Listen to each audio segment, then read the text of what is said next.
పరిశుద్ధ గ్రంథము నుండి మొదటి సమూయేలు గ్రంథము 4వ అధ్యాయము 21-22 వచనాలు చదువుదాం. ఆమె మృతి నొందుచుండగా దగ్గర నిలిచి ఉన్న స్త్రీలు ఆమెతో భయపడవద్దు, కుమారుని కంటివనిరి గాని ఆమె ప్రత్యుత్తరమియ్యకయు లక్ష్య పెట్టకయు నుండినదై దేవుని మందసమును పట్టబడినదను సంగతిని తమ మామయు పెనిమిటియు చనిపోయిన సంగతిని తెలుసుకుని ప్రభావము ఇజ్రాయేలీలో నుండి పోయినని చెప్పి తన బిడ్డకు ఈకాబోదు అని పేరు పెట్టెను. దేవుడు మనతో మాట్లాడును గాక. దేవుడు మనందరితో మాట్లాడి మనల్ని దీవించును గాక. మంచిది దేవుని బిడ్డలారా, ఈరోజు అంశం ఏంటంటే ఈకాబోదు, ప్రభావము పోయెను. ఇది ఈరోజు అంశం. ఈకాబోదు, ప్రభావము పోయెను. ప్రభావము మొత్తము పోయిన స్థితి ఈకాబోదు అంటే. దేవునికి మహిమ కలుగును గాక. ఇంకొకసారి చెబుదాం. దేవుని బిడ్డలారా, ఈమె ఎవరు అంటే ఏలీ కోడలు. ఏలీ అంటే ఒక గొప్ప దైవజనుడు. ఏలీ అనగా గొప్ప దైవజనుడు. ఇతడు ఇజ్రాయేలీలకు దేవుని సన్నిధిలో న్యాయ విధులను చెబుతూ దైవజనుడిగా ఉండి వారిని నడిపిస్తూ ఉన్న క్రమం అది. అయితే ఇతనికి 2 కుమారులు ఉన్నారు. ఓపెన్ పినో హౌస్లని 2 కుమారులు ఉన్నారు. ఈ 2 కుమారులు కూడా ఎలాంటి వారంటే దుర్మార్గులు అన్నమాట. చాలా దుర్మార్గులు, భయంకరమైన దుర్మార్గులు. దైవజనుడికి తగ్గ కుమారులు కాదు వాళ్ళు. దైవజనుడి ప్రకారంగా దైవ సేవలు నడుస్తున్నవారు కారు. వస్తున్న వారిని హింసిస్తున్నారు, కానుకలు కొరకు పీడిస్తున్నారు. ఇతనేమో సేవ చేస్తున్నాడు దైవికంగా, కుమారులేమో వస్తున్న వారిని అందరినీ కూడా రక్తము పిండేస్తున్నారు. అలాగే కొంతమంది వస్తున్న స్త్రీలతో వ్యభిచారం కూడా చేస్తున్నారు. అక్కడ పరిచర్య చేసే స్త్రీలు ఉంటారు కదా, సేవ చేసే స్త్రీలు ఉంటారు సంఘంలో, వాళ్ళతో పాపం చేస్తున్నారు వీళ్ళు, పరిచర్య చేసే స్త్రీలతో. అలాగే ఎవరైనా కూడా దహన బలి మాంసాన్ని తీసుకొస్తుంటే ఆ రోజుల్లో దైవజనుడి నిమిత్తము కొంచెము క్రొవ్వు పట్టిన మాంసాన్ని ఇవ్వాలి. దైవజనుడికి మాంసం తీసి ఆ తర్వాత దహన బలి అర్పించాలన్నది దేవుడు ఏర్పాటు చేశాడు. దైవజనుడికి మాంసం ఇవ్వాలి, ఆ తర్వాతే దహన బలి అర్పించాలి అని చెప్పేసి. అంటే కొవ్వు పదార్థాల్లో అన్నీ దైవజనుడికి భాగం ఇవ్వాలని చెప్పాడు. వీళ్ళు ఏం చేశారు, వాళ్ళు ఎంత ఇస్తే అంత తీసుకోవాలంటే దశమ భాగం అంటే ఒక రూల్ ఉంటుంది, ఒక కొలత ఉంటుంది, కేజీకి ఇంతని ఇలా కొలత ఉంటుంది. అలాగే ఇచ్చేవారు ఆ రోజుల్లో. ధర్మశాస్త్ర యుగంలో గురించి చెప్తున్నాను నేను, జాగ్రత్తగా వినండి. అయితే ఆ రోజుల్లో ఇలా చేస్తే వీళ్ళు ఏం చేశారంటే ముళ్ళు కొనలు సిద్ధం చేసుకున్నారు. ముళ్ళు కొనలు, ఒక పెద్ద ఇనప రాడ్డుకి ముళ్ళు కొనలు ఏర్పాటు చేశారన్నమాట. పెద్ద పెద్ద ముళ్ళు కొనలు ఏర్పాటు చేసినప్పుడు ఏం చేశారంటే మాంసం తీసుకొస్తాకి వీళ్ళు విశ్వాసులు దేవుని సన్నిధికి దహన బలి మాంసం తీసుకొస్తుంటే వీళ్ళు ఏం చేశారు, ఆ ముళ్ళు కొనలతోటి ఆ మాంసాన్ని పొడిచేవారు. పొడిచి ఆ కొనలకు మాంసం ఎంత వస్తే అంత మాదే, తర్వాత మీరు దహన బలి అర్పించండి అని చెప్పేసి ఆ మాంసాన్ని ఆ ముళ్ళులతో పొడిస్తే చాలా మాంసం వచ్చేసింది వీళ్ళకి. ఆ తర్వాత కనుమదే దేవుడు గడిపి ఎవరు నోరు తెరిచేవారు కాదు. ఎందుకంటే అక్కడ పరిస్థితి ఏంటంటే దేవుడే వీళ్ళని ఏదో ఒకటి చేసి మారుస్తాడు. దైవజనుల కుమారులు మనం ఏమనకూడదని ఒక ఆలోచన. అయితే వీళ్ళ యొక్క ఆగడాలు రోజు రోజుకి మితిమీరిపోతున్నాయి. దేవుని మందస్సం ఉంది. రోజు రోజుకి వీళ్ళ ఆగడాలు మితిమీరిపోతుంటే దేవుడు ఒక రోజున హెచ్చరించాడు. ఎవరిని? తండ్రిని. నువ్వు నీ కుమారుల్ని గద్దించట్లేదు, నువ్వు నీ కుమారుల్ని హెచ్చరించట్లేదు. వాళ్ళు లోక సంబంధముగా ఉండి నా మందిరంలో ప్రవేశిస్తున్నారు, లోక సంబంధమైన బ్రతుకుతున్నారు, నా మందిరంలో ఉంటున్నారు, కానీ నాకు సేవ చేస్తున్నారు, కానీ ఎంత మాత్రం కూడా వాళ్ళు కరెక్ట్గా లేరు. నీకు గమనించట్లేదా? నువ్వు అర్థం చేసుకోవట్లేదా అని దేవుడు తండ్రిని హెచ్చరిస్తున్నాడు. తండ్రి ఏం చేశాడంటే ఏదో నామకార్థంగా కొడుకుల్ని ఏంటంటే వాళ్ళు ఉన్న సేవ కూడా చేయరేమో, ఎందుకంటే అప్పటికే అతనికి కళ్ళు మంద దృష్టి వచ్చేసింది. ఎవరికి? ఏలీకి. ఏలియా వేరు, ఏలీ వేరు. ఏలీ మనకి సమూయేలు మొదటి గ్రంథంలో కనబడతాడు, ఏలియా మొదటి రాజుల గ్రంథంలో కనబడతాడు. ఏలియా, ఏలీ, ఇతడు ఏలీ. ఏలీ అన్న ఇతను గొప్ప దైవజనుడు, చాలా ఆత్మపూరుడు. అయితే ఏం జరిగిందంటే కుమారులు మాత్రము పనికి మాలిన వారు. ఇద్దరు కుమారులు కూడా ఓపెన్ పిన్ హౌస్లు, చాలా దుర్మార్గులు, పనికి మాలిన వారు. వాళ్ళు చేస్తున్న పనులకి తండ్రి ఏమో హెచ్చరించట్లేదు. కళ్ళు మంద దృష్టి వచ్చేసింది, వాళ్ళు చేస్తున్నారు కదా సేవ, వీళ్ళు కూడా లేకపోతే ఇప్పుడు నా పరిస్థితి, ఈ సేవ కుంటుపోతుంది, ఈ సేవ బలహీనమైపోతుంది అన్న రీతిలో వాళ్ళని హెచ్చరించకుండా ఏదో బుజ్జగించినట్లు హెచ్చరించేవాడు. ఎలా హెచ్చరించాడో తెలుసా? వాళ్ళ గుణగణాలు చదివిస్తాను చూడండి. 2వ అధ్యాయంలో, దయచేసి తీయండి, 2వ అధ్యాయంలో 22 కాడి నుంచి మనం చదువుదాం.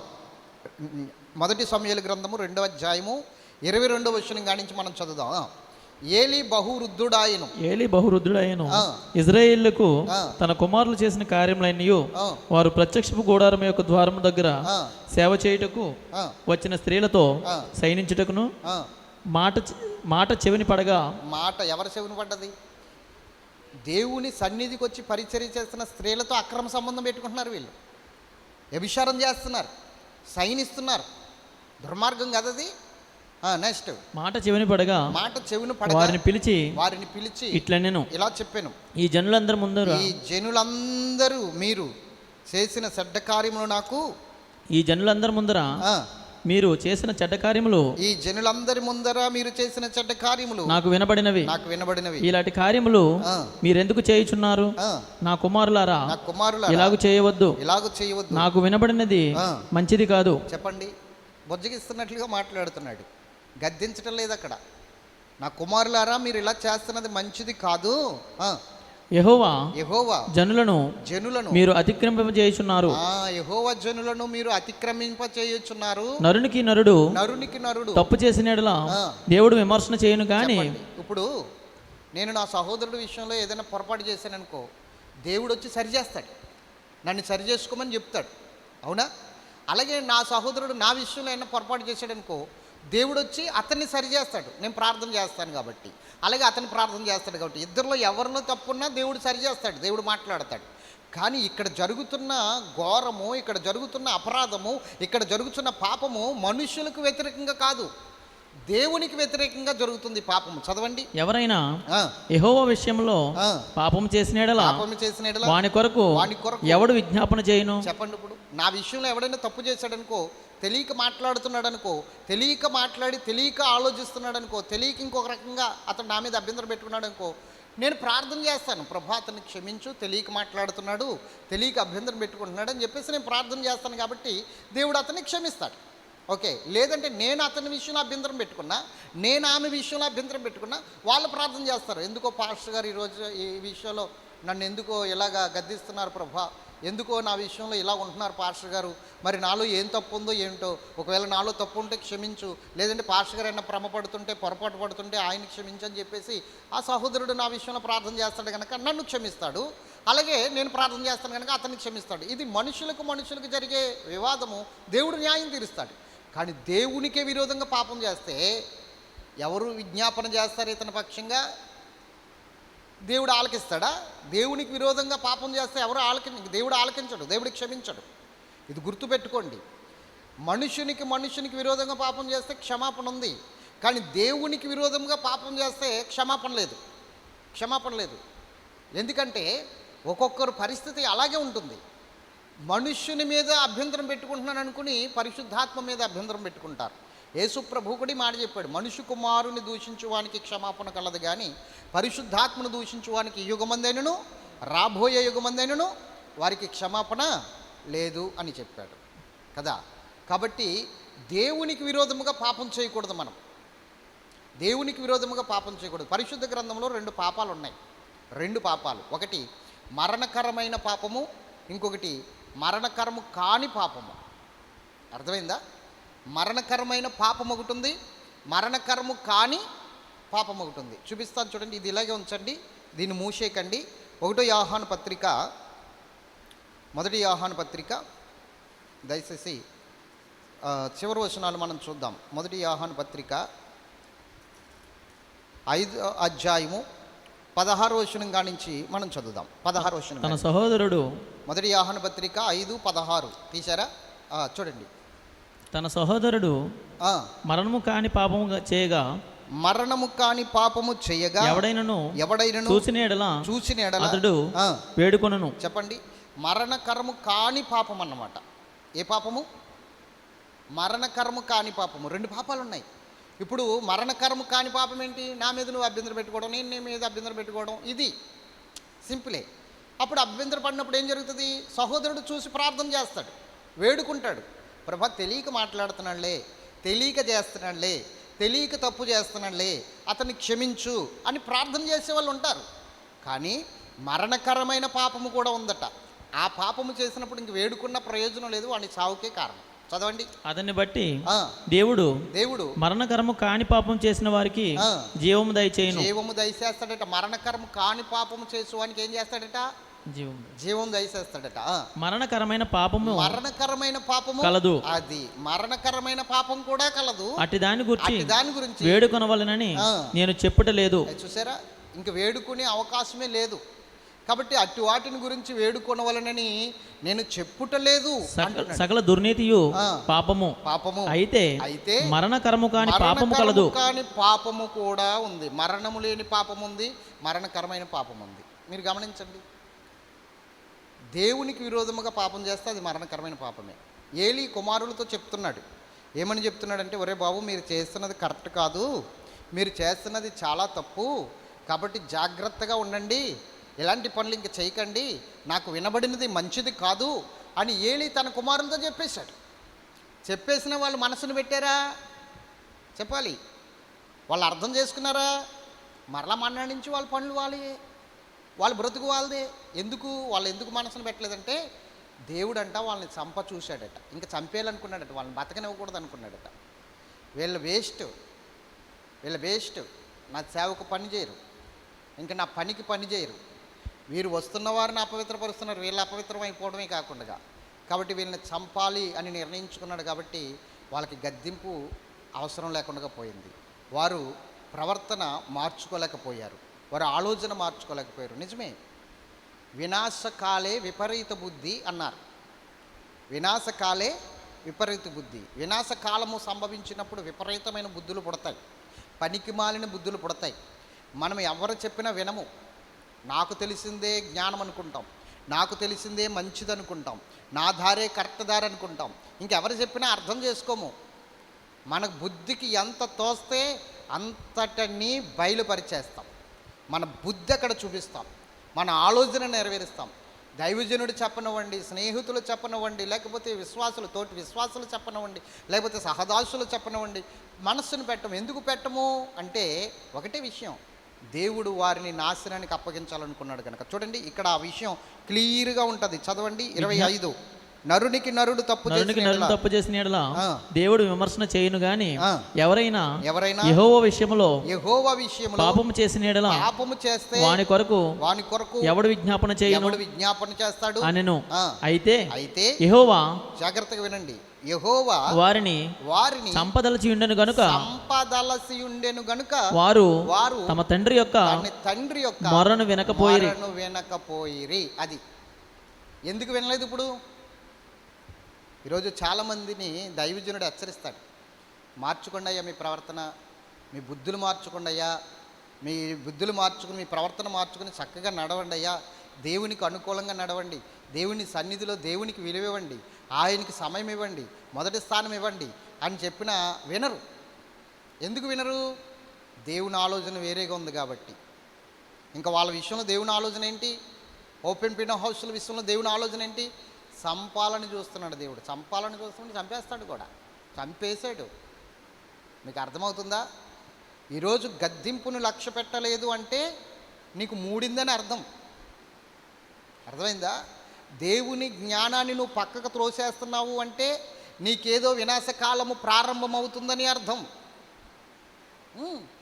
అందులో ఏమాత్రం డౌట్ లేదు. సమూయేలు ప్రవక్త ఎంత చెప్పినా కూడా వినకుండా తనకు తోసిందే చేశాడు. ఎందుకు? వినాశకాలం ప్రారంభమైపోయింది సౌలు విషయంలో. దేవుడు తృణీకరించేశాడు, కుటుంబంతో సహా నాశనం అయిపోయే పరిస్థితికి అప్పగించేశాడు. అందుకని తప్పించుకోలేకపోయాడు. ఇంకా మారు మనసు అనేది రాలేకపోయింది, జ్ఞానం అనేది అతడు పొందుకోలేకపోయాడు. అయితే ఈ విషయాన్ని మనం ఆలోచన చేద్దాం. ఎప్పుడైతే వీళ్ళు ఇంకా దేవుని మీద దృష్టి పెట్టకుండా, తండ్రి చెప్తున్న మాటల మీద కూడా దృష్టి పెట్టకుండా, తండ్రి గద్దింపును లక్ష్య పెట్టకుండా వాళ్ళు ఇష్టం వచ్చినట్లుగా ప్రవర్తిస్తున్నారు. ఎందుకు వినలేదు తండ్రి మొర? తండ్రి చెప్పింది ఎందుకు వినలేదు? వాళ్ళకు ఒకటే శిక్ష ఉంది. ఇంకా ఏంటో తెలుసా? మరణం. వాళ్ళు చేసిన పాపము మరణకరమైన పాపము, మరణము కాని పాపము కాదు. వాళ్ళ గురించి ఎవరు చెప్పినా ఇంక దేవుడు వినడు. వాళ్ళు నీకు విరోధంగా పాపం చేయలేదు బాబు, నేను వాడిని క్షమించడానికి, నాకు విరోధంగా పాపం చేశాడు అంటాడు అక్కడ. ఇప్పుడు ఏలీ ప్రార్థన చేసినా, లేకపోతే ఇంకెవరైనా పాపం చేసినా, ప్రభు ఏదో తెలియజేశారులే ఆ దైవజన కుమారులను క్షమించని ఎవరు ప్రార్థన చేసినా వినండి. ఎందుకంటే ఎందుకు క్షమించాలి? వాళ్ళు నీ పక్షంగా అయినా పాపం చేస్తే నేను క్షమిస్తాను, లేదా నువ్వు వాళ్ళ పక్షంగా అయినా పాపం చేస్తే వాళ్ళని క్షమిస్తాను. కానీ వాళ్ళు నా పక్షంగా, నాకు విరోధంగా పాపం చేశారు. తెలిసి నా నామాన్ని దూషింపజేశారు, తెలిసి నా నామానికి అవమానం తీసుకొచ్చారు. నా మందిరంలో ఘనముగా ఉండవలసిన అనేక జనములకు నా మందిరము, ప్రార్థనా మందిరం అనబడిన మందిరాన్ని అపవిత్రం చేశారు, పాపానికి నిలయం చేశారు, దోసుకుంటున్నారు, దోపిడీదారులుగా మారారు, దొంగల గుహగా చేశారు నా మందిరాన్ని. నేను ఎందుకు క్షమించాలి? నా మందిరం విషయంలో, నా విషయంలో పాపం చేస్తే నేను ఎందుకు క్షమించాలని అడుగుతాడు దేవుడు. కాబట్టి దీన్నే మరణకరమైన పాపం అన్నారు. మరణము లేని పాపం కూడా ఉంది. అయితే సకల దుర్నీతి పాపమైతే మరణము కాని పాపము కూడా ఉందని భక్తుడైన యోహాను చెప్తున్నాడు. మరణకరమైన పాపము, మరణము కాని పాపము, ఈ రెండు విషయాల గురించి మనం ధ్యానించుకుంటే సబ్జెక్ట్ చాలా లోతుకి వెళ్ళిపోద్ది. కాబట్టి ఇప్పుడు నేను చెప్పే విషయాలు చాలా క్లుప్తంగా చెప్తాను, 4 మాటలు చెప్తాను. ఎప్పుడైతే వీళ్ళు పాపం చేశారో ఆ పాపాన్ని బట్టి దేవుడు వారిని ఆశ్రయించుకున్నాడు. ఫిలిష్తీయులు దండెత్తి ఇజ్రాయేల్ జనాంగం మీదకి వచ్చారు. వచ్చి యుద్ధం చేస్తున్నారు. అప్పటికి ఫీనెహాసు భార్య గర్భవతి, నెలలు నిండి ఉంది. ఏలీ కోడలు ఫీనెహాసు భార్య నెలలు నిండి ఉన్నప్పుడు ఆమె ఇంకా కనడానికి సిద్ధంగా ఉందన్నమాట, డెలివరీకి సిద్ధంగా ఉంది. ఈలోగా ఫిలిష్తీయులతో యుద్ధం చేయడానికి యుద్ధ భూమిలోనికి వెళ్ళారు. మందసాన్ని తీసుకుని ఏలీ కుమారులు, ఇజ్రాయేల్ సైన్యము, వీళ్ళందరూ కూడా ఫిలిష్తీయులతో యుద్ధం చేయడానికి వెళ్ళారు. వెళ్ళగానే అక్కడ జరిగింది ఏంటో తెలుసా? ఏలీ కుమారులు ఇద్దరూ చచ్చిపోయారు. ఏలీ ఇంటికాడే ఉన్నాడు, కన్నులు ఆంతలేదు కదా. ఏలీ మాత్రం యుద్ధ భూమిలోనికి వెళ్ళలేదు, కానీ ఏలీ కుమారులు వెళ్ళారు, ఇజ్రాయేల్ ప్రజలు వెళ్ళారు. ఏలీ మాత్రం ఇంటికాడ ఉన్నాడు. మందస్సం మాత్రం యుద్ధ భూమిలోనికి వెళ్ళింది. అయితే ఏలీ ఇద్దరు కుమారులు ఓపెన్ ఫీనెహాసులు ఇద్దరు చనిపోయారు. మందస్సం ఏమో పట్టబడిపోయింది. మందస్సము ఫిలిష్తీయులు పట్టుకుని వెళ్ళిపోయారు మందస్సం. ఈ సంగతి ఒకడు పరుగున వచ్చి ఏలీకి చెప్పాడు. ఏలీ నీ ఇద్దరు కుమారులు చనిపోయారు, మందసం పట్టబడింది అనగానే ఏలీ వెనక్కి పడి గడప మీద తాను మెడ విరిగిపోయి అతడు చనిపోయాడు. అప్పటికప్పుడు అక్కడ జరిగిపోయింది. ఇద్దరు కుమారులు చనిపోయారు, ఏలీ కూడా చనిపోయాడు. తర్వాత ఈమె కంటుంది, నొప్పులు వస్తున్నాయి. ఈ మాటలు ఈమెకి వినపడ్డాయి.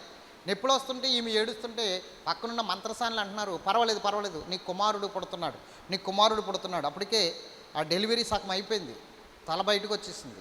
నీకు కుమారుడు పుడుతున్నాడు, ఏం పర్వాలేదు అన్నట్లుగా మాట్లాడుతుంటే ఆమె అంటుంది, కుమారుడు పుట్టేశాడు, నీ కుమారుడు పుట్టాడు, నీకేమీ కాదు, చూడని కుమారుడిని తీసుకెళ్ళి ఆమె ఒళ్ళో పడుకోబెట్టారు. అప్పుడు వెంటనే ఆమె అంటుంది, కుమారుడు పుడితే ఏం ప్రయోజనం? మందసం పట్టబడింది, నా మామ చనిపోయాడు, నా భర్త చనిపోయాడు, అలాగే నా భర్త సహోదరుడు చనిపోయాడు, ఇంకా వీడు పుట్టి ఏం ప్రయోజనం, నేనుండి ఏం ప్రయోజనం? కాబట్టి వీడి పేరు ఈకాబోదు అని పెట్టింది. ఏం పేరు? ఈకాబోదు అంటే ఏంటో తెలుసా? ప్రభావము ఇజ్రాయేలీలో నుండి వెళ్ళిపోయింది అని అర్థం. ఏం పేరు పెట్టింది? ఈకాబోదు అని పేరు పెట్టింది. ఈకాబోదు అంటే ప్రభావము బయటికి వెళ్ళిపోయిందని అర్థం, దేవుని శక్తి బయటికి వెళ్ళిపోయిందని అర్థం, దేవుని అభిషేకం బయటికి వెళ్ళిపోయిందని అర్థం, దేవుని మహిమ బయటికి వెళ్ళిపోయిందని అర్థం, దేవుని యొక్క ఆదరణ బయటికి వెళ్ళిపోయిందని అర్థం, దేవుని యొక్క అభిషేకం, దేవుని ప్రభావం బయటికి వెళ్ళిపోయింది. ప్రభావం పోతే ఇంకేముంటుంది? నిర్జీవమే కదా. ప్రభావం పోయిందంటే ఏముంటుంది? ఇంకా నిర్జీవమే కదా. ఒకరోజు నేను యేసు ప్రభు దారుగుండా పోతుంటే యాయీరింటికి వెళ్తుంటే ఒక రక్తస్రావణి స్త్రీ ఆయన ముట్టుకుంది కదా, రక్తస్రావణి స్త్రీ ముట్టుకోగానే ఆమె రక్తము ఒక్కసారిగా ఆగిపోయింది, ఆమెకి స్వస్థత వచ్చింది. వెంటనే యేసుప్రభు అన్నాడు, నన్నెవరు ముట్టుకున్నారో నా ప్రభావం వారిలోనికి వెళ్ళింది అన్నట్టు. నన్నెవరు ముట్టుకున్నారు, నా ప్రభావము వారిలోనికి వెళ్ళింది అని ఆయన చెప్పాడు. ఆ మాట చెప్పగానే అక్కడ ఉన్న వాళ్ళందరూ కూడా ఆశ్చర్యపోయి ఆయన శిష్యులు అంటున్నారు, అయ్యా అనేక మంది నిన్ను గెంటుకుంటూ వస్తున్నారు, చాలామంది వెంబడిస్తున్నారు, నీ మీద పడుతున్నారు, లెగుస్తున్నారు, నిన్ను గెంటుతున్నారు. ఎంతమంది నిన్ను గెంటుకుంటూ వస్తున్నప్పుడు ఎవరో తాకారు, ప్రభావం వెళ్ళిపోయిందంటే ఎవరని చెప్పగలదమయ్యా? ఇంతమందిలో ఎవరో ఒకరు నిన్ను ముట్టుకుని ఉండొచ్చులే, ఎవరో ఒకరు నిన్ను తాకుండొచ్చులే అంటే లేదు లేదు, నన్ను ప్రత్యేకంగా ఎవరో తాకారు, నా ప్రభావం వారిలోనికి వెళ్ళిపోయిందని అక్కడ కొన్ని నిమిషాలు అక్కడ ఆఫ్ చేశాడండి. అక్కడ ఉన్న జనాంగం అంతా కూడా అతని ప్రయాణం ఆగిపోయింది. అక్కడ ఆగిపోయేసరికి ఆమె ఇంక మరుగై ఉండలేని అనుకుని బయటకు వచ్చి ఆయన ఎదురుగుండగా మాట్లాడుతుంది, ప్రభువా నేనే నీ వస్త్రపు సెంగు ముట్టుకుంటే స్వస్థత పొందానని చెప్తుంది. అప్పుడు వెంటనే ఆయన అన్నాడు, నీ విశ్వాసం నిన్ను స్వస్థపరచు, నేను ధైర్యంగా ఇంటికి వెళ్ళి అన్నట్టు. ప్రభావం మనలోనికి వస్తేనే స్వస్థత అనేది ఉంటుంది. ప్రభావం మనలోనికి వస్తేనే ఆయన అభిషేకం మనలో పనిచేస్తుంది. ప్రభావం మనలో ఉంటేనే దేవుని బిడ్డలుగా మసలగలదు. ప్రభావం మనలో ఉంటేనే ఆయనకి మహిమకార్థంగా జీవించగలదము, సాక్షులుగా బ్రతకగలదము. మరి ప్రభావం పోతే ఇంకేముంది? నిర్జీవమైన స్థితే, నువ్వు లోక సంబంధివే, అంటే లోకంలో దరిద్రుడిగా మారిపోతున్నావు. ఇప్పుడు ఇజ్రాయేలీల యొక్క ప్రభావం పోయింది. ఈరోజు క్రైస్తవ సంఘాలు చూసుకున్న ప్రభావం లేకుండానే ఉన్నాయి సంఘాలు. ప్రభావం లేదు సంఘాల్లో. ఎందుకు లేదు సంఘాల్లో ప్రభావము అన్నది చూస్తే, దేవుని మాట విననందుకు, దేవునికి లోబడనందుకు, దేవునికి వ్యతిరేకంగా పాపం చేస్తున్నందుకు ఈరోజు సంఘాలన్నీ కూడా ఎలా ఉన్నాయంటే విగ్రహారాధనతో నిండిపోయి ఉన్నాయి, వ్యభిచారముతో నిండిపోయి ఉన్నాయి.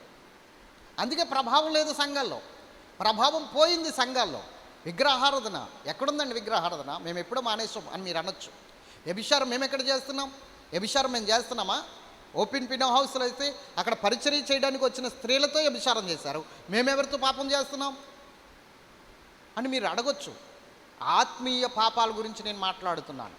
విగ్రహారాధన అంటే ఏమిటో, వ్యభిచారం అంటే ఏమిటో మీకు రెండు విషయాలు చూపించి ఈరోజు సంఘాల్లో ప్రభావం ఉందో, ప్రభావం బయటకు పోయిందో మనం అర్థం చేసుకోవాలి. చూద్దాం, చూడండి. మొదటి సమూయేలు గ్రంథము విగ్రహారాధన అంటే ఏంటో చూపిస్తాను. 15వ అధ్యాయము, మొదటి సమూయేలు గ్రంథము 15వ అధ్యాయము. అందరూ తీశారా? 22వ వచనం నుంచి మనం చదువుదాం. అందుకు సమూయేలు తాను సెలవిచ్చిన ఆజ్ఞను, 22వ వచనం నుంచి ఒకసారి చదవాలి. అందుకు సమూయేలు తాను సెలవిచ్చిన ఆజ్ఞను ఒకడు గైకొనుట వలన, జాగ్రత్తగా వినాలి, ఒకడు గైకొనుట వలన యెహోవా సంతోషించినట్లు ఒకడు దహన బలులను అర్పించుట వలన ఆయన సంతోషించునా. ఆలోచించుము. చెప్పండి, ఇప్పుడు దేవుడు చలవిచ్చిన మాట వినడమే శ్రేష్టం. దేవుడు నీకేం చలవిస్తున్నాడో దాని ప్రకారంగా నిన్ను నువ్వు కట్టుకోవాలి. దేవుడు నీతో ఏం మాట్లాడుతున్నాడు, వాక్యం ద్వారా నీకేం తెలియజేస్తున్నాడు, వాక్యం ద్వారా నీతో ఏం మాట్లాడుతున్నాడు, దాన్ని బట్టి నీ బ్రతుకును కట్టుకోవాలి, దాన్ని బట్టి నీ బ్రతుకును చక్క చేసుకోవాలి. అంతే కదా? దాన్ని బట్టి నీ బ్రతుకును కట్టుకుని దాన్ని బట్టి నీ బ్రతుకుని చక్క చేసుకుంటే దేవుడు సంతోషిస్తాడు. నా మాటకి విలువిస్తున్నాడు, నా మాట ప్రకారం తన జీవితాన్ని కట్టుకుంటున్నాడు, తన బ్రతుకును కట్టుకుంటున్నాడని దేవుడు సంతోషిస్తాడు. ఒకడు అనగా దేవుడు తన మాటని వినేవారిని బట్టే సంతోషిస్తున్నాడు, కానీ ఆయన మాటను పక్కన పెట్టేసి బలులు దహన బలులు అర్పించడం వలన ఆయన సంతోషించడు. బలులు దహన బలులు అంటే ఈ రోజుల్లో ఏంటో తెలుసా? కానుకలు, దక్షిణ భాగాలు. అర్థమైందా? సమర్పణ, కానుకలు ఇవ్వడం, దక్షిణ భాగాలు ఇవ్వడం, వీటి వల్ల దేవుడు సంతోషించడు. ఎప్పుడు సంతోషిస్తాడు? మొట్టమొదటిగా దేవుని మాటకు నువ్వు విలువిచ్చి ఆ మాట ప్రకారంగా నువ్వు నడిచినప్పుడు, ఆ మాట ప్రకారంగా నువ్వు నీ బ్రతుకుని చక్క చేసుకున్నప్పుడు, ఆ మాట ప్రకారంగా నీ బ్రతుకును మార్చుకున్నప్పుడు ఖచ్చితంగా దేవుడు నిన్ను బట్టి సంతోషిస్తాడు. చదవండి తర్వాత. ఆలోచించుము. బలులు అర్పించుట కంటే ఆజ్ఞను గైకొనుటయు పొట్టేల క్రొవ్వు అర్పించుట కంటే మాట వినుటయు శ్రేష్టము. మాట వినుట శ్రేష్టం. అర్థమైందా? బలులు అర్పించుట కంటే ఏం చేయాలట? మాట వినటము శ్రేష్టం అంట. బలుల కన్నా మాట వినడం కావాలి. ఎవరికి కావాలి నీ కానుకలు? ఎవరికి కావాలి నీ దక్షిణ భాగాలు అంటున్నాడు దేవుడు. అవన్నీ తర్వాత. ముందు నువ్వు మాట విను, ముందు దేవుని మాట ప్రకారంగా నిన్ను నువ్వు కట్టుకో. అప్పుడు నువ్వు అంగీకరించబడతావు. అప్పుడు నువ్వు ఇస్తున్నవన్నీ కూడా నీకు ఆశీర్వాదకరంగా మారుతాయి. కానీ ఈరోజు నువ్వు దేవుని మాట ప్రకారంగా నడవకుండా నువ్వు ఎన్ని కానుకలు ఇచ్చినా అవి దేవుడు అంగీకరించట్లేదు. అందుకే నీకు ఆశీర్వాదం లేదు. ఇచ్చినా కూడా నువ్వు శాపంలోనే ఉన్నావు, ఇచ్చినా కూడా నువ్వు ఫలితం లేకుండా ఇబ్బందుల్లోనే ఉన్నావు. మరి దేవుడికి ఇస్తే అది 100 రెట్లు అయి తిరిగి రావాలి కదా, మనకి వస్తుందా? రావట్లా. ఎందుకు రావట్లేదు? దేవుడికి ఇస్తుంటే మనకి ఎందుకు 100 రెట్లు తిరిగి రావట్లేదు? నువ్వు అంగీకరించబడలేదు కనుక, నువ్వు దేవుని మాట ప్రకారంగా నడవట్లేదు కనుక. కాబట్టి నువ్వు శపించబడ్డవాడుగా ఉన్నావు. నువ్వు ఇస్తున్నది కూడా శపితమైపోయింది, అది తినడం వల్ల మేము శాపగ్రస్తులం అవుతాం ఏంటో. దేవునికి మహిమ కలుగును గాక. అంతే కదా మరి, అవునా కదా? దేవునికి మహిమ కలుగును గాక. కాబట్టి ఒక విషయం గమనించండి, మాట వినాలి. అలా వినకపోవడం వల్ల వచ్చే ప్రమాదం ఏంటో చూపిస్తాను, చదవండి. తిరుగుబాటు చేయుట, అంటే మాట వినకుండా తిరుగుబాటు చేయుట, సోది చెప్పుట నేను పాపముతో సమానము. చెప్పండి, సోది చెప్పడం, తిరుగుబాటు చేయడము, సోది చెప్పడం. సోది చెప్పడం అంటే సోది చెప్తానంటే వస్తారు. అదే కాదు సోదే. సోదని దేని అంటారు తెలుసా? కొంతమంది ఫోన్ చేస్తే గంటన్నర మాట్లాడతారు, అది సోదే. దాన్ని సోదే అంటారు, అవునే కదా? 2-3 అక్కడ కూర్చున్నారనుకోండి, అక్కడ మాట్లాడుకుంటున్నారనుకోండి, చూసుకోలేము, మొదటి హెర్ర సోది అంటారు, దాన్ని సోదే అంటారు. అర్థమైందా? తర్వాత ఇంకొక మాట ఏంటో తెలుసా? అబద్ధాలు చెప్పి చేసిన తప్పును కవరింగ్ చేసుకుంటారు, తెలుసా? కవరింగ్ చేసుకుంటారు. అది కాదండి, ఇది కాదండి, ఇలాగండి, అలాగండి, ఈ విధంగా ఆ విధంగా అని చెప్పేసి చేసిన తప్పును పక్కన పెట్టేసి కవరింగ్లు. అవునే కదా? ఉదాహరణకి, నువ్వెందుకు దేవుని సన్నిధికి రాలేదు బాబు 2 వారాలని అడిగితే ఏదో కవరింగ్ చెప్తుంది, దాన్ని కూడా సోదే అంటారు. స్తోత్రం చెప్పాలి. తప్పు చేశాను బ్రదర్, రాలేకపోయాను బ్రదర్, నన్ను క్షమించండి బ్రదర్, నా కొరకు ప్రార్థన చేయండి బ్రదర్, అది పద్ధతి. అంతేగాని మరి ఏం చేయమంటారు? వెళ్ళకపోతే కుదరదు, మరి ఏం చేయమంటారు? అలా చేయకపోతే కుదరదు, మరి ఏం చేయమంటారు? అది ప్రాణాల మీదకి వచ్చిన సంఘటన, ఏం చేయమంటారు అని నువ్వు మాట్లాడుతున్నావు చూడు, దాన్ని సోద అంటారు. అంటే చేసిన తప్పుని గమనించకుండా, చేసిన పొరపాట్లను గమనించకుండా నీవు దాన్ని ఇంకొక రీతిలో ఆలోచించుకుని అభ్యంతరపడుతున్నావు చూడు, అది కవరింగ్ అంటారు దాన్ని. దేవునికి మహిమ కలుగును గాక. కాబట్టి మనము ఏదైనా తప్పు చేస్తే అది తప్పు అన్నట్లుగా ఫీల్ అవుతేనే నువ్వు ఆత్మీయతలో ఉన్నట్టు. ఇది తప్పు కాదు అని నువ్వు అనుకుంటున్నావంటే నువ్వు ఆత్మీయతలోంచి బయటికి వెళ్ళిపోయినట్టు. గుర్తుంచుకో, సోది చెప్పడం అంటే పాపముతో సమానం. సోదంటే నువ్వేదో సమాధానం చెప్పేస్తావు. ఇలా ఎందుకు చేసావు బాబు, ఇలా ఎందుకు నడుస్తున్నావమ్మా, ఇలా ఎందుకు చేస్తున్నావమ్మా అని అడుగుతుంటే ఏదో సమాధానం చెప్పేస్తావు కదా, దాన్ని సోదంటారు. దాన్నే సోదంటారు. అర్థమైందా? మీరు గమనించండి, ఎప్పుడైనా విన్నారు ఈ మాట? ఒక వ్యక్తి ఒక ప్రశ్న వేసాడు అనుకోండి, ఆ ప్రశ్నకి సరైన సమాధానం చెప్పకుండా ఏదేదో తడుకున్నాడు. సోది చెప్పకు, సరిగ్గా సమాధానం చెప్పంటారా లేదా? ఎలాగంటారేంటి? అవునా కదా? దాన్నే సోదంటారు. సరైన సమాధానం రాకపోతే దాన్ని సోదంటారు. దేవునికి మహిమ. అది పాపం. ప్రశ్న సూటిగా ఉన్నప్పుడు సమాధానం కూడా సూటిగా రావాలి. అలా సమాధానం సూటిగా రానప్పుడు దాన్ని సోదంటారు. ఎక్కడెక్కడదో తడుముకుంటుంటే, ఏదేదో తడుముకుంటుంటే అది పాపం. అర్థమైందా?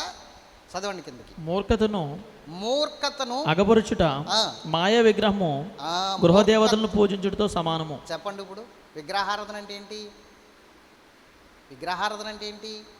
ఒక బొమ్మను తెచ్చి ఒక గుడి కట్టి అక్కడ పెట్టి దానికి నిత్య ధూపదీప నైవేద్యాలు అర్పించడమే కాదు. మూర్ఖత్వం. చెప్పిన మాట వినకుండా మూర్ఖత్వం అగుపరుచుటారు, చూసారా? మూర్ఖత్వం అన్నమాట.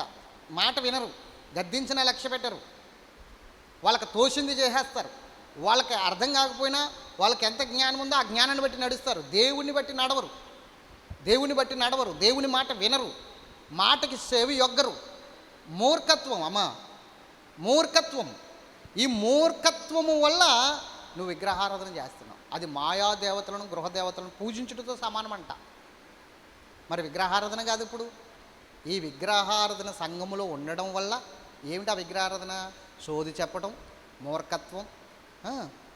మూర్ఖత్వం, సరిగ్గా దేవుని సన్నిధి విషయంలో నమ్మకంగా వెంబడించకపోవడం, దేవుడిచ్చిన ఆ పిలుపును, దేవుడిచ్చిన అభిషేకాన్ని, దేవుడిచ్చిన ఆ ప్రత్యక్షత రక్షణను సరిగ్గా దేవుని సన్నిధిలో ఉపయోగించకపోవడం వలన దైవజనుడి ద్వారా దేవుడు మాట్లాడుతున్న మాటలు వినకపోవడం వలన నువ్వు చూపిస్తున్నది ఏంటి తెలుసా? మూర్ఖత్వం అంటారు దాన్ని. ఆ మూర్ఖత్వము, మాట వినకపోవడము విగ్రహారాధనతో సమానం. మాయా దేవతలను, గృహ దేవతలను పూజించుటతో సమానం. మరి నీలో ఉందేమో విగ్రహారాధన? ఉందేమో? జాగ్రత్తగా వినండి. ఎందుకు ఇజ్రాయేలీలు ఓడిపోయారు? ఎందుకు మందసం పట్టబడింది? ఎందుకు ఇజ్రాయేలీలలో నుంచి ప్రభావం బయటికి వెళ్ళిపోయింది? కేవలము ఓపెన్ పినో హౌసులు చేసిన తప్పును బట్టే ఇజ్రాయేలీలందరికీ ప్రభావం బయటికి వెళ్ళిపోయిందా? కాదు. విగ్రహారాధన చేసినందుకు, అనగా ఓపెన్ పినో హౌసులు చేసిన తప్పును బట్టి ఇజ్రాయేలీలు ప్రభావాన్ని పోగొట్టుకోలేదు. ఇజ్రాయేలీలు పాపం చేశారు. ఎలాంటి పాపం చేశారంటే చూడండి, న్యాయాధిపతుల గ్రంథము 17వ అధ్యాయము 6 ఎంత పాపం చేశారో నేను చెప్తాను. న్యాయాధిపతుల గ్రంథము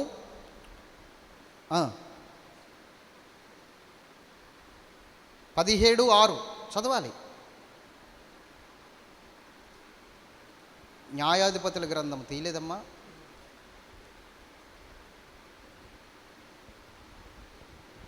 స్క్రీన్ మీద ఆ దినములలో ఇశ్రాయేలీయులకు రాజు లేడు, ప్రతివాడును తన ఇష్టానుసారంగా ప్రవర్తించుచూ వచ్చెను. అది కథ. చెప్పండి, న్యాయాధిపతుల గ్రంథంలో ఎవరు లేరు? ఇశ్రాయేలీయులకు రాజు లేడు కాబట్టి వాళ్ళ ఆలోచనలు వారికి ఎంత తోస్తే అంత, వాళ్ళకి ఏమనిపిస్తే అది ఇష్టానుసారంగా ఎవరికి ఇష్టం వచ్చినట్లు వారిని నడిచారు. ఎవరికి ఇష్టం వచ్చినట్లు వారిని నడవడానికి వీలు లేదు. ఎందుకంటే నువ్వు విలువ పెట్టి కొనబడిన వాడు గనక, నువ్వు నీ సొత్తు కాదు, నువ్వు దేవుని సొత్తు గనక ఇప్పుడు దేవుని చిత్తం నెరవేర్చాలి. కానీ నీ ఇష్టం నెరవేర్చుకుంటే ఎట్లా బ్రదర్? నా ఇష్టమండి, నేను ఇలాగ ఉంటాను, దేవుడు ఆలకించడా? నా ఇష్టమండి, నేను ఇలాగ నడుస్తాను, దేవుడు నన్ను అంగీకరించడా? దేవుడు నా ప్రార్థన అంగీకరించడా? అంగీకరించడు. నీ ఇష్టం నెరవేరితే ఇంక దేవుని గొప్పతనం ఏముంది? దేవుని నాయకత్వం ఎక్కడుంది? ఇంకా నీ నాయకత్వం ఉంది. నువ్వు గొప్పవాడిగా ఫీల్ అవుతున్నావు. నీ నాయకత్వం ఉన్నప్పుడు దేవుని నాయకత్వం ఎక్కడుంది? అక్కడ నీ జీవితంలో, నీ కుటుంబంలో దేవుని నాయకత్వానికి చోటు ఉందా? లేదు కదా. ఎందుకంటే నీ ఇష్టం నెరవేరుతుంది, దేవుని చిత్తం నెరవేరట్లా. దేవుని చిత్తం నెరవేరితే దేవుని నాయకత్వం ఉన్నట్లు. కొంతమంది గృహాలకు వెళ్తున్నప్పుడు అక్కడ గృహాల కాడ అంటిస్తూ ఉంటారు, ఈ ఇంటికి యజమాని దేవుడే అన్నట్లుగా, ఈ ఇంటికి అధిపతి దేవుడే అనే స్టిక్కర్లు అంటిస్తూ ఉంటారు కొంతమంది. నిజానికి అవి స్టిక్కర్లు గోడల మీదని, సెల్ ఫోన్లోని, వాట్సాప్ స్టేటస్ల్లోని ఉంటాయి తప్ప ఇంకా వారి జీవితాల్లో ఉండదు. నిజంగా నీ ఇంటికి యజమాని యేసుప్రభు అయితే, నిజంగా నీ ఇంటికి అధిపతి దేవుడైతే, మరి ఆయన చిత్తం నీ ఇంట్లో నెరవేరుతుందా అన్నది ఆలోచించాలి. ఇప్పుడు ఆయన ఉద్దేశాలు నెరవేరుతున్నాయి, లేకపోతే నీ ఇష్టం నెరవేరుతుందా? నీ ఇష్ట ప్రకారంగా వెళ్తున్నావా? నీకు ఎలా తోస్తే అలాగా. నీకు ఇష్టమైతే ప్రార్థన చేస్తావు, లేకపోతే లేదు. నీకు ఇష్టమైతే సన్నిధికి వస్తావు, లేకపోతే లేదు. నీకు ఇష్టమైతే దక్షిణ భాగం తీస్తావు, లేకపోతే లేదు. మరి ఇదంతా నీ ఇష్టం కాదా? దేవుని ఇష్టం ఎక్కడుంది? అక్కడ దేవుడు చెప్పాడు, నువ్వు కొంత చేస్తావు, కొంత చేయవు, కొంత చేస్తావు, కొంత చేయవు. అదంతా నీ ఇష్ట ప్రకారంగానే ఉంది కదా. మరి దేవుడు ఎక్కడ అధిపతిగా ఉన్నాడు? నీ ఇంట్లో, నీ జీవితంలో అధిపతిగా ఎక్కడున్నాడు దేవుడు? లేడు. నీకెంత వీలుగా ఉంటే అలా నడుస్తున్నావు. ఈ లోకంలో నీకు ఏది వీలుగా ఉంటే అది చేస్తున్నావు. నీకు ఏది అనిపిస్తే అది చేస్తున్నావు. నువ్వు ఇలాగ వెళ్తాం వీలుగా ఉంటే అలాగ వెళ్ళిపోతున్నావు, ఇలాగ వెళ్తే వీలుగా ఉంటే అలాగ వెళ్ళిపోతున్నావు, అటు వీలుగా ఉంటే అటు వెళ్ళిపోతున్నావు. అంతేకాని దేవుని మార్గం అంటూ ఒకటి ఉంది, అందులోనే నడవాలి చచ్చేంతవరకు అన్న ఆలోచన నీకు లేదు. అందుకని దేవుడు ఈరోజు అంటున్నాడు, నీ ప్రభావం పోతుంది. చూసుకున్నావా? నీలోంచి ప్రభావం పోతుంది. గమనించావా? ఈ కాబోదే ఈరోజు సంఘాలన్నీ కూడా ఈ కాబోదే అంటే ప్రభావం పోయిందని అర్థం. బిడ్డలారా, చాలా ప్రమాదంలో ఉన్నాం మనం. ఇప్పటికైనా కళ్ళు తెరవకపోతే ముంచుకొచ్చే ప్రమాదాన్ని ఎవరూ తప్పించలేరు. కళ్ళు మూసుకుని ఉండొద్దు. కళ్ళు తెరిచి చూద్దాం రాబోతున్న పెను ముప్పుని తప్పించుకోవాలి అంటే కళ్ళు తెరవబడాలి. కళ్ళు మూసుకుని ఉండొద్దు, కళ్ళు తెరవబడాలి. ప్రతి ఒక్కరు కళ్ళు తెరవబడాలి. రానున్న పెనుముప్పుని తప్పించుకోవడానికి మనల్ని మనం ఈరోజు సరిచేసుకోవాలి. ఇది విగ్రహారాధన. దేవుని మాట వినకపోవడం, సొంత ఆలోచనలు బట్టి నడవడం. ఇక్కడే కాదు, ఈ మాట ఇంకో దిక్కును కూడా రాయబడి ఉంది. చూడండి, 21వ అధ్యాయం న్యాయాధిపతుల గ్రంథము 25వ వచనం, 21-25. ఆ దినముల్లో ఆ, ఇజ్రాయేళ్లకు చూసారా, ఆ దినములలో ఇజ్రాయేలీలకు రాజు లేడు, ఆ, ప్రతివాడును ఆ. తన ఇష్టానుసారముగా ప్రవర్తించుచూ వచ్చెను. అది చెప్పండి. ఇప్పుడు ప్రతివారు ఏం చేస్తున్నారు? అక్కడ 17 అధ్యాయం 6 వచనంలో, 21 అధ్యాయం 25 వచనంలో కూడా సేమ్ టు సేమ్ 2 సార్లు ప్రస్తావించాడు ఆ మాట. ఎవరికి వాళ్ళు ఇష్టానుసారంగా. అందుకని బెత్లెహేంలో ఏం జరిగిందంటే కరువు వచ్చింది. బెత్లెహేంలో ఏం జరిగింది? కరువు వచ్చింది. ఆ కరువు వస్తే నయోమి ఏం చేసింది? దీని పక్కన న్యాయాధిపతుల పక్కన వెంటనే ఉండేది ఋతు గ్రంథంలో బెత్లెహేంలో కరువు వస్తుంది. అవునా? బెత్లెహేంలో ఏమొస్తుంది? కరువు వస్తుంది. కరువు వస్తే నయోమి ఏం చేసింది? మోయాబు దేశానికి వెళ్ళింది. అక్కడ పరిస్థితి ఏమైంది? కుమారుల్ని, తన భర్తని, అందరినీ పోగొట్టుకుని మొత్తం కుటుంబాన్ని నాశనం చేసుకుంది. కారణం ఏంటి?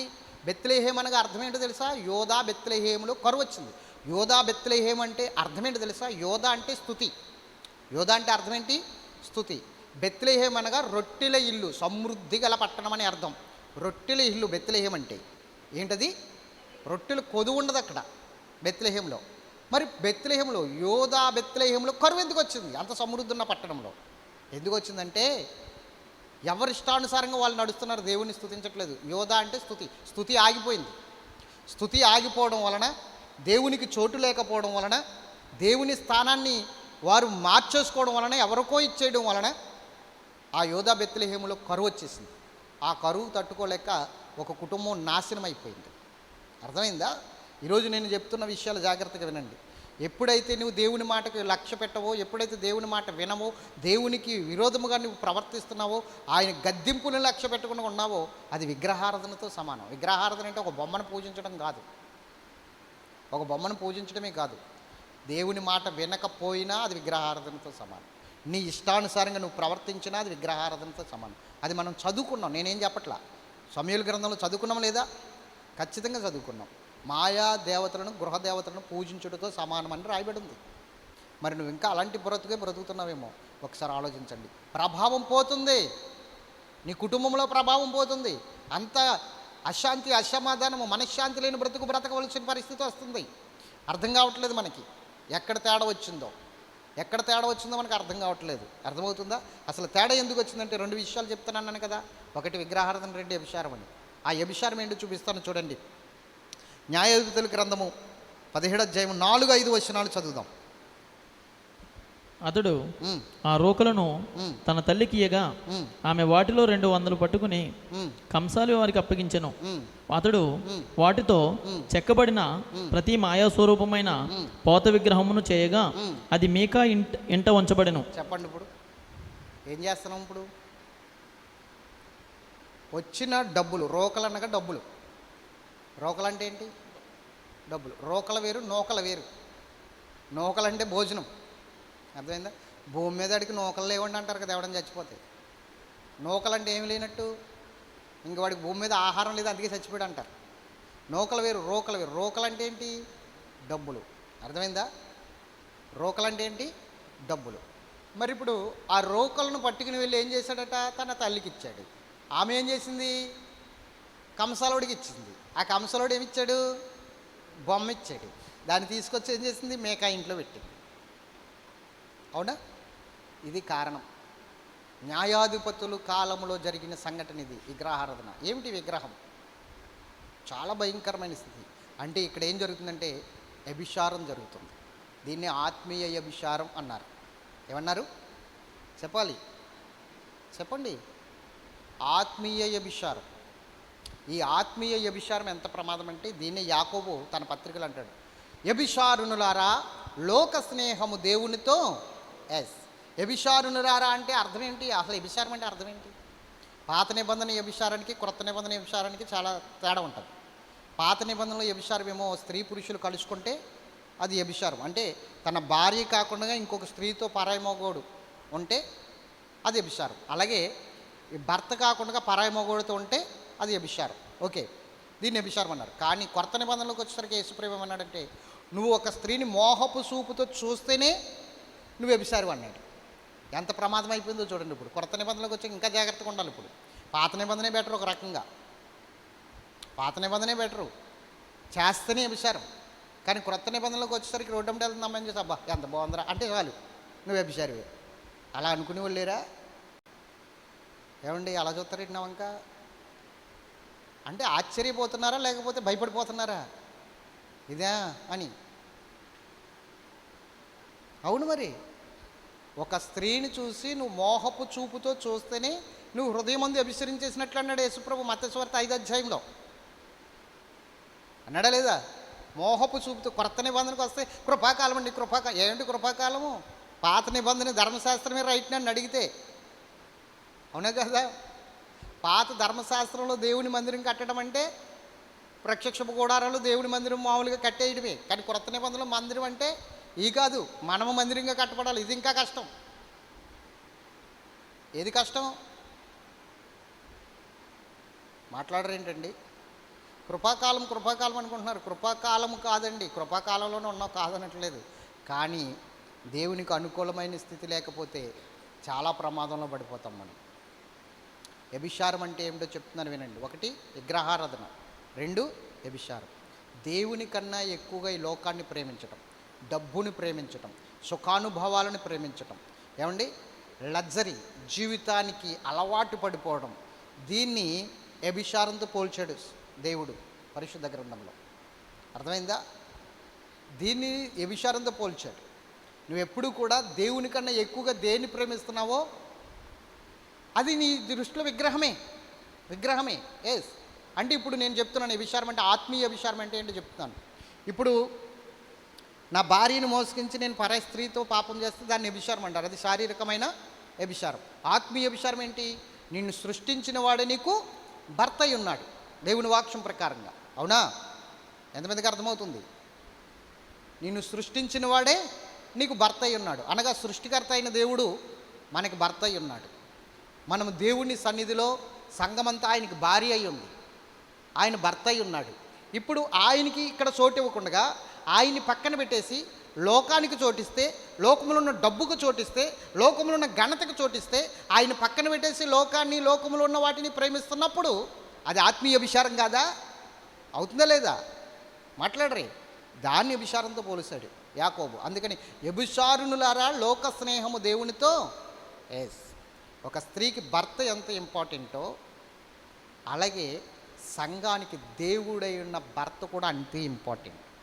ఆయనకి మొదటి స్థానం ఇవ్వాలి, ఆయనకి ఘనత ఇవ్వాలి.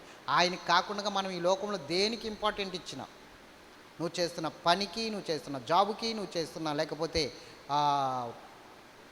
నువ్వు పొంది ఉన్న పొలానికి లేకపోతే ఆస్తులకి ఎంత ఇంపార్టెంట్ ఇస్తున్నావో అది నీకు ఆత్మీయ వ్యభిచారం అవుతుంది. అది ఆత్మీయ వ్యభిచారం అవుతుంది. ఇంక దాని విషయంలో నేనేం చెప్పగలను? ఇంకా లోతుకు వెళ్తే చాలా విషయాలు బయటపడతాయి, తట్టుకోలేరు. కాబట్టి కొద్ది మాటలతోనే చెప్తున్నాను. ప్రభావం ఎక్కడ పోతుందో సంఘాల్లో ఈరోజు ఆలోచించండి. 1 దేవుని మాట వినకుండా తిరుగుబాటు చేయడం, దేవుని మాట వినకుండా మూర్ఖతను అగుపరచటం, ఇది విగ్రహారాధనతో సమానమవుతుంది. ఏమవుతుంది? విగ్రహారాధనతో సమానమవుతుంది. నెక్స్ట్, ఎప్పుడైతే విగ్రహారాధనకి నువ్వు వెళ్ళిపోయావో, ఈ విధంగా వెళ్ళిపోయావో, అది ఆత్మీయ వ్యభిచారం అవుతుంది. ఈ వ్యభిచారం వలన, ఈ బ్రతుకు వలన నీ ప్రభావము పోతుంది. నీ ఇష్టానుసారంగా బ్రతకడం వలన నీ ప్రభావము పోతుంది. ప్రభావం పోయింది. ఈరోజు సంఘంలో ప్రభావం లేదు, శక్తి లేదు, మహిమ లేదు, అభిషేకం లేదు. కారణం ఈకాబోధు పుట్టేశాడు. సంఘాల్లో ఈకాబోధు పుట్టేశాడు అంటే ప్రభావం పోయింది. దౌర్భాగ్యం కదా? మాట్లాడండి. దౌర్భాగ్యం కదా ఈ పరిస్థితి? ఫీనెహాసు భార్య ఏడుస్తూ పెట్టింది వాడికి పేరు, ప్రభావం పోయిందే అని. ఆ మాట మరలా చదవండి. 21-22 4వ అధ్యాయము 1 సమూయేలు గ్రంథము 21-22 వచనాలు. దేవుని మందసము పట్టబడినందును, దేవుని మందసం పట్టబడిపోయింది సంగతిని తన మామయు పెనిమిటియు చనిపోయిన సంగతిని తెలుసుకుని ప్రభావము ఇజ్రాయేలు నుండి పోయినని చెప్పి తన బిడ్డకు ఈకాబోదు అని పేరు పెట్టెను.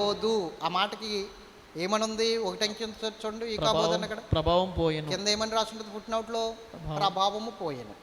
ఈకాబోదు పుట్టాడు అక్కడ ఇజ్రాయిలీలో నుంచి, ఆ మందిరములో నుంచి ప్రభావం పోయింది. మాటను వినండి బ్రదర్, మాట వినండి, మాటను తిరస్కరించకండి, ప్రమాదం. దేవుడు గద్దించినప్పుడు ఆ గద్దింపుకు మనం చెవి ఒగ్గాలి. ఒకవేళ పొరపాటున్నా లేకపోయినా దేవుడు గద్దిస్తున్నాడంటే దేవుడు గద్దిస్తున్నాడు. పొరపాటున్నా లేకపోయినా దైవజనుడు గద్దిస్తున్నాడు. ఒకవేళ తప్పు లేదనుకోండి, దైవజనుడు గద్దిస్తున్నాడు అనుకోండి, ఏదో పొరపాటును గద్దించాడు అనుకోండి, ఆ గద్దింపుని తీసుకో, అంతేగాని నేనేం తప్పు చేశానని బ్రదర్ అలా గద్దిస్తున్నారు అని తిరగబడకండి. అది మంచిది కాదు, మన ఆశీర్వాదాన్ని పోగొడుతుంది.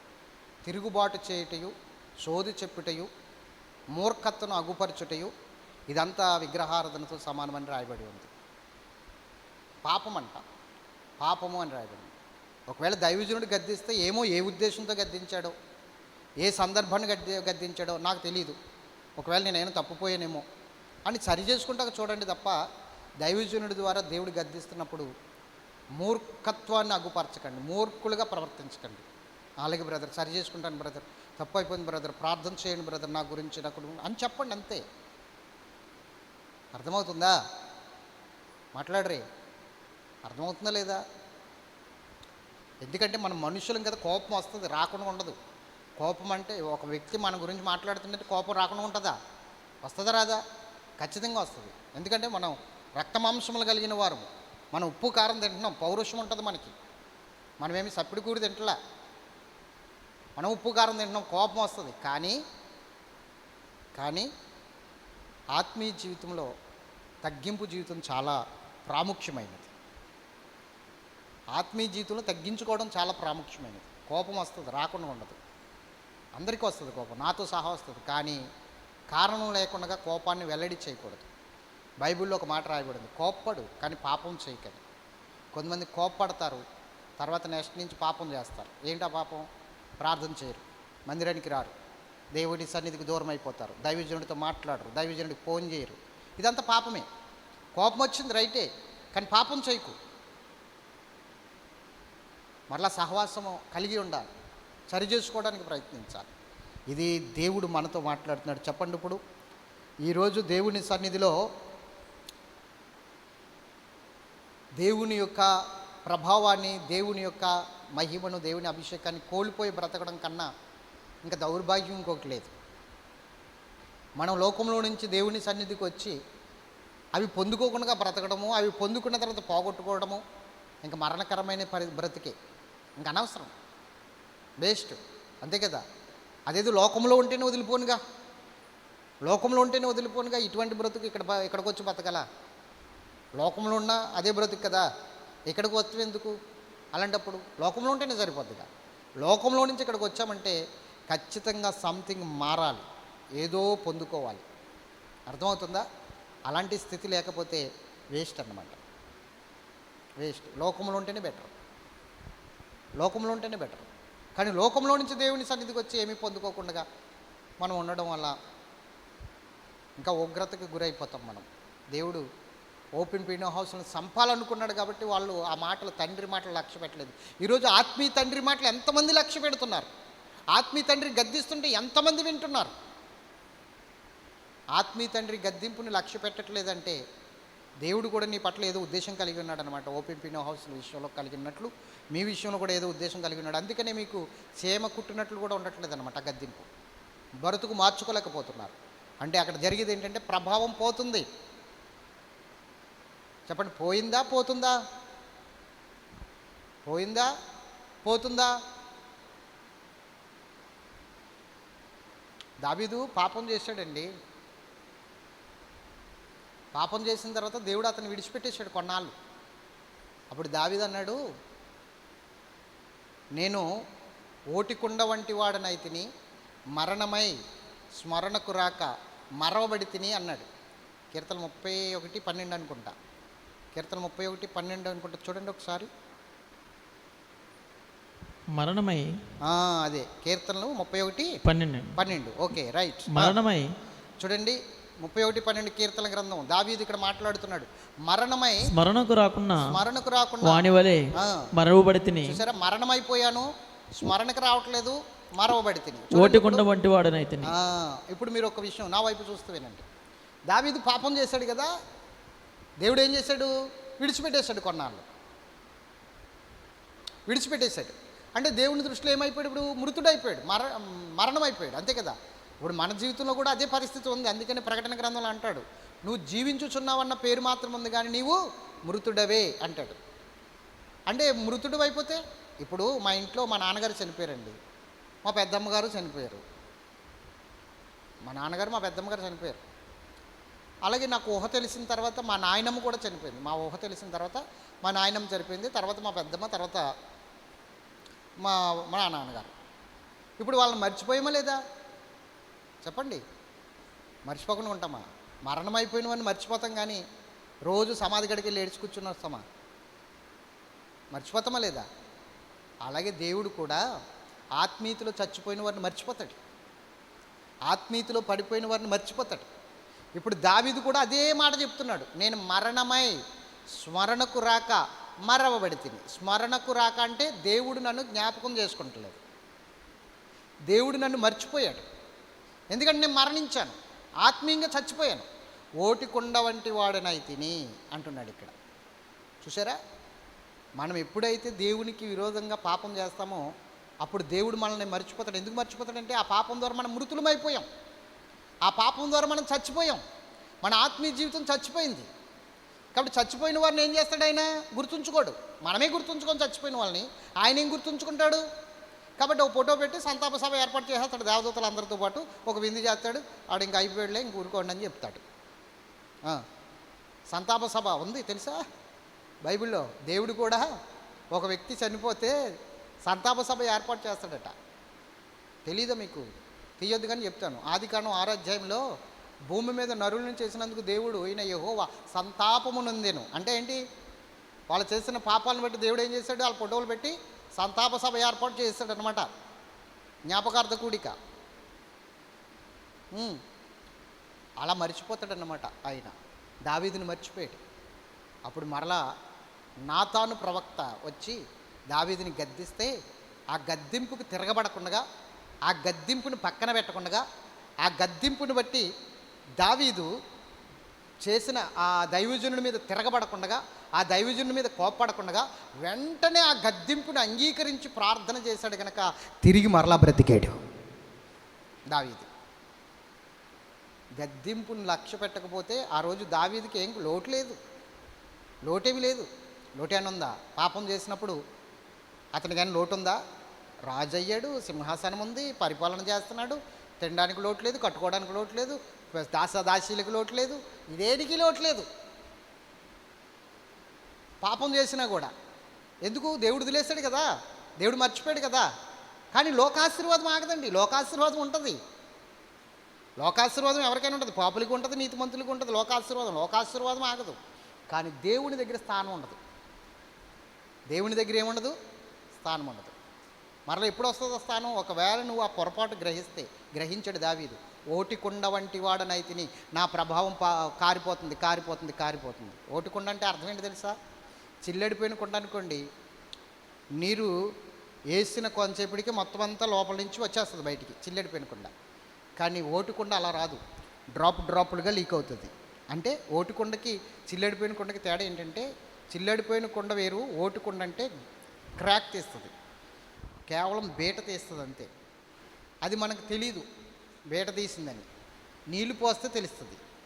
డ్రాపులుగా వెంటనే కారిపోదు నీళ్ళు, ఒక్కొక్క డ్రాపు లీక్ అవుతుంది. అది సిల్లు అయిపోయిన కుండ అయితే ఒక అరగంటలో మొత్తం ఖాళీ అయిపోద్ది.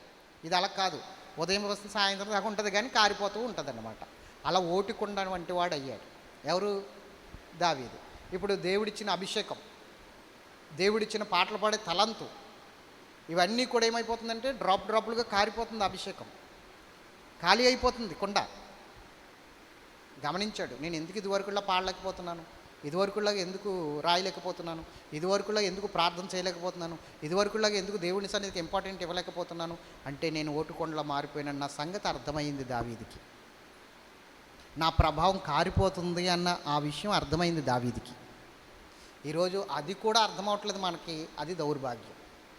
నేను పడిపోయాను ఆత్మీయతలో, ప్రార్థన చేయలేకపోతున్నాను, నేను దేవుని సన్నిధిలో వాక్యం వినలేకపోతున్నాను, గద్దింపుని లక్ష్య పెట్టలేకపోతున్నాను, దేవుని సన్నిధిలో నేను ఆయనకి సాక్షిగా బ్రతకలేకపోతున్నాను, అయ్యో నేను నిలబడలేకపోతున్నాను, ఈ విధమైన గ్రహింపు రావట్లేదు. చూసారా, అది దౌర్భాగ్యం.